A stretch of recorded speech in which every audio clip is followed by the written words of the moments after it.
سړی دا غواړي چې الله زه د الله محبوب جوړ سم، الله زما سره برای راست محبت وکړي، هغه د الله په مخلوق باندې رحم وکړي، د الله د مخلوق خدمت دی وکړي. زموږ مشرانو خو د الله د مخلوق دومره بهترین خدمات کړي دي. د مفتی عزیز الرحمن مفتی اعظم د هندوستان داغه په باره کې راځي د کشف بزرګو دومره بهترین انسان تیر شوی دارالعلوم دیوبند کې، داغه په باره کې راځي وای داغه دا معمولو د کور چې به مدرسې ته راتلی لږ به وختي راووتی، بیا به د محلې چې کم کورونه وو داغو دروازې به وټکولې، هر دروازه به وټکوله. دا واقعیت په غور واوري دا څومره د دې زموږ خلکو زموږ مشرانو د الله د مخلوق د انسانانو سره څومره محبت او شفقت. داغه په باره کې راځي وای د کور دروازه به وټکوله، زنانه یا کوښنۍ به راووتی په پرده کې، د ورته تاسو چش په کار دي نن د بازار درته راوړم وای هغه به دا شان ورولي کل چا ورتل پټاټي راوړ، چا بل وړه راوړ، چا بل غوړي راوړ، چا بل څه هر څه چې هغه به رول بیا به بل کور ته ورلې، بیا به بل کور ته ورلې، دا ګور د محلې په ګرد کورو به وګرځېدی، یو غنټه په مخ کې راوتی د کوره داغه شان به ټول مکمل نوٹ کړ، بیا به هغه خو په افسر راتلی، بیا به دا کورو سامان راخسته او کورو ته به ور تقسیم کړي. کتاب ولا لیکلي دی وای کله کله به داسې وسو وای زنانه ورته ول چې ما تاسو په ټاټي غوښتي او تا ټماټر راوړي، لہذا دا برته واپس ک وای دی بیا ولاړ یو دکاندار ته بیا شان ورړ. مفتی اعظم د هند غټ مفتی دی، د علوم دیوبند کې استاد حدیث دی، وای دی برته ولاړ چې سید بس ما ویرس وربلی هغه شی به برته واپس کې حدیث چې به کم شی غوښته هغه به برته تراړ. دا د انسانانو خدمت کوي، دومره غټ مفتی دی، فتاواوی دی. بیا یو زنانه ورته وای مفتی زما د کور چت چې دی هغه سروي دی او به تر راساس ته به دی وکي په یو مزدور پسې به ولاړ شي، یو مزدور به راوړي دا چت برابر کی. وای دا بالکل صحیح دی. وای ولاړی په یو مزدور پسې ګرځي، مزدور نه کی پیدا برته رالی زنان ته आवाज وکي وای پرده وک مزدور رالی چې دا ستا چت برابر کی. مزدور نه و زنان چې پرده وکړي په خپل وروخته خاورې راواسته دغه چته مکمل ټول برابر کی سراوتی وای بس پرده ختم کی، مزدور کار وکي بس لاړ په خپل باندې دا کار وکي. دا زموږ مشران دي، مفتی اعظم هند د هندوستان غټ مفتی دی، دومره بهترین خدمات دي. د امام زین العابدین رحمت الله په باره کې راځي ډیر عجیب استی تیر شوی دی. په شپه کې به زر رکعات المنځ کوي، دا د عبادت حال دی او د خدمت حال څنګه دی. وای کوم ټیم چې وفات د وفات بعد چا چې غسل ورکوي، هغه چې غسل ورکوي هغه ته د وجې وکتلې، دا وجې باندې نشانونه جوړ سره تور نشانونه جوړ. هغه پښتنه وکړه چې د کور والا سره د نور کوم میراث خوري چې دا غوسه تعلق والا سره پښتنه وکړه چې د وجې ولې داسې زخمی او داسې خوشوي. هغه موږ نه په خبر، موږ په دې باندې حال نه لرو. دا د پټ کور څنګه کیسه و چې څو ورځې ووتلې د کورو څخه شاوخوا د ژړا आवाज راپورته شو. وای هغه سړی سسو چې زموږ کورو ته به د شپې اوبه راوړي،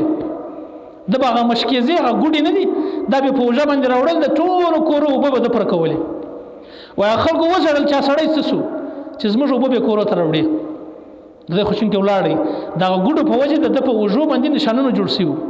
داسې د شپې یعنی داسې خدمت کوي چې د کور بچان نه دي په خبر او جې زخمی دي څوک نه دي په خبر. دته اخلاص وای او دته خدمت وای. زموږ مشرانو داسې خدمتونه د خلکو کړي دي د انسانانو، هغه د مزګي په سر ولیانو. د حضرت عمر رضی الله عنه په باره کې راځي وای د چې امیر المؤمنین نو د شپې به د چکر لګوي، نن دی الله موږ معاف کی چې لږ پیسو والای چکر خو سکه چې ګیټ وټکې نه درخلاصي، دروازه وټکې د یو کور د همسایه پریشانی سره مخامخ دي، د همسایه په کور کې یو بیمار پروت دی، کته ما دې همت سره وکړي تر هسپتال ورسې د ژوند بچاوي،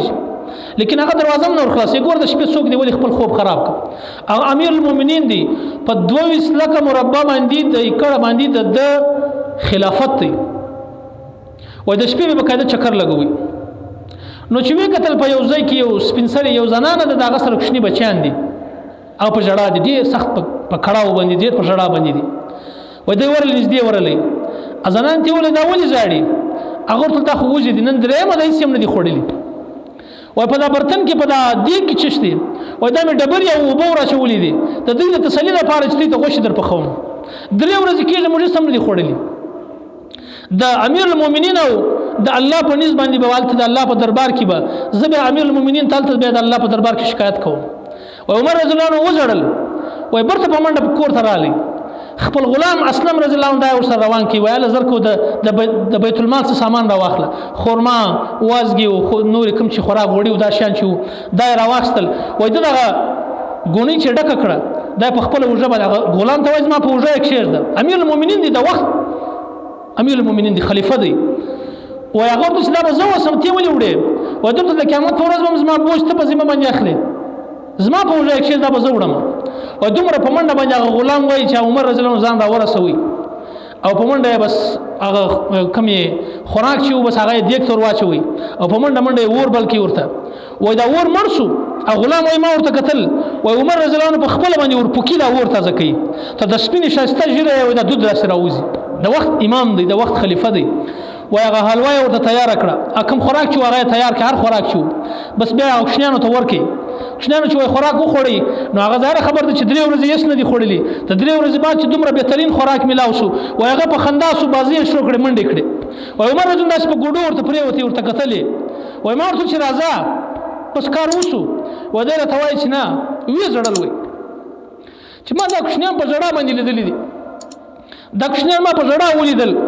زما زړه دا غواړي چې دې په خندا باندې مو وینم چې دې زما په مخ کې وره وخاندي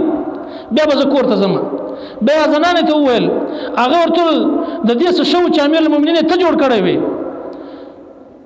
دې څورته وای دته ته ما معاف کا زبر دې په بدله کې ستا سره چټ ولي کوم ته بدون دینار درکم هغه نه دي سم امیر المؤمنین نه سم معافولای دې ورته امیر المؤمنین معاف کا هغه ورته نه سم معافولای په دې لانجه کې سره لګیا دي عثمان رضی الله عنه او حضرت علي رضی الله عنه دواړه رالو وای هغه هغه ځای سره په وکړ چې امیر المؤمنین دلته څه کې راغلی زنان چې سر خلاص خو امیر المؤمنین خو ستا مخ ته ولاړ دي دې زاري ورته کې امیر المؤمنین معاف کا هغه ته یا زبد الله په دربار کې شکایت لګوم اړ چې आवाज واوري چې امیر المؤمنین خو زه په لانجه کې لګیام په جنجال زو سره لګیام امیر المؤمنین خدا دې زما بچان ته خوراک راکړي وای بیا غبراو سو ډیر زنان ډیر غبراو سو درته مګ غبراوي ما ستا سره کول کړی دا دینار به در کوم استاد بچانو د پاره به بقاعده وظیفه جاری کړ داغه د پاره